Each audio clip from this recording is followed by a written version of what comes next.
ดใสว้าวน้องวันนี้มาหลังจากที่เขาบอกเขาบริเฮ็ดคลิปไปโดนนอกแล้ววันนี้เป็นมือที่รู้สึกว่าโดนเราที่เขาบริเฮ็ดคลิปมากันบริเฮ็ดคลิปลงเพจของเขาแต่มื้อนี้เขาโอกาสเฮ็ดคลิปลงเพจเนาะแล้วมื้อนี้ก็เอามาคนเดียวเนาะมื้อนี้มาคนเดียวเบียดเด้อมื้อนี้เขามาคนเดียวแล้วปกติทีมงานเขาจะมีกัน3 คนเนาะแต่ปกติทีมงานเขาจะมีกัน3 คนแต่มื้อนี้ขอลุยเดียวเนาะลุยเดียวเพราะว่า2 คนบ่ว่างมื้อนี้เขามาสถานที่ตาดวังนอนเนาะหลังจากที่พวกเขาห่างหายกันเฮ็ดคลิปไปโดนเนาะเขาก็เลยมาขอว่ามื้อนี้ขอเฮ็ดคลิปลงเนาะขอใส่เดียวก่อนเดี๋ยวคลิปต่อไปเขาน่าจะเฮ็ดกัน3 คนเนาะพักผ่อนแต่บริเวณวันอาทิตย์เนาะเป็นมื้อหยุดเวียกเขาเนาะเพิ่นว่าได้พากันมาเที่ยวเนาะกับผู้คู่กับหลายคนเนาะก็นับบ่ถ้วนเนาะประมาณ10 ปลายคนนี่แหละเขาก็ได้มาซุ้มนุ้มแบบว่าไม่ก็ลายแมวเลยลงไอ้รถก็มีทั้งกันปิ้งปลาเนาะมันมีคอนนิดนึงเด้เอาแนะนำอาหารหนูมีอย่างแน่แนะนำอาหารดูอาหารกันแบบอาหารลาวๆเนาะอาจจะกับปิ้งปลาบ้านเขานี่แหละมันก็ไม่ได้ลายเก่งมากมีบ่พ่อบอกแม่พ่อนี่น่าจังพ่อบ้านเจ้ามีบ่เอาบ้านเจ้ามีบ่ดูมีโอเคเอามื้อนี้จะได้อาหารแซ่บแซ่บปิ้งปลาหรือธรรมชาติปิ้งเองแม่บอกลูกมีไปนะปิ้งปลานั่งกินอยู่แคมป์น้ำอากาศเย็นๆเนาะอากาศเย็นแต่ว่าวันนี้ผมหน้าผมด่าหลายคนประกาศกินไหมมีความสุขโอเคเอามาคนนี้โตเด็ดจะได้โตเด็ดเขาเบิกกล้องจะได้เลยภาพเลยภาพใค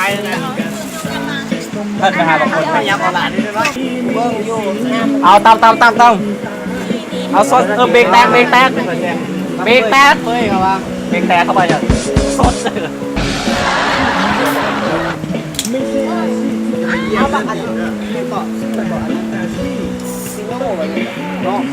โอเคเนาะหลังจากที่เว้ากันมาแล้วเดี๋ยวสิพาไปเบิ่งบรรยากาศเนาะบรรยากาศมันสิเป็นจังได๋เนาะมันน่าจะดีเพราะว่าน้ำไหลผ่านเย็นสบายตลอด24 ชั่วโมงเนาะ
ฮ็ดเอกเฮ็ดเอก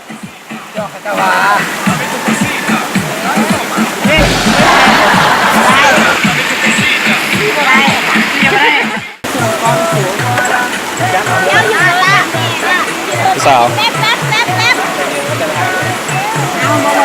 เอาโทรศัพท์เด็กมาน้องใส่หน้าอยู่ตู้คุณลุงเด็กตัวไหนเลย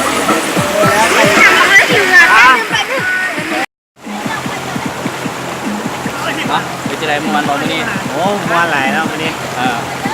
เมื่อวานเนาะแต่เสียดายแต่คนบ่ครบเนาะหมู่บ่ครบนะ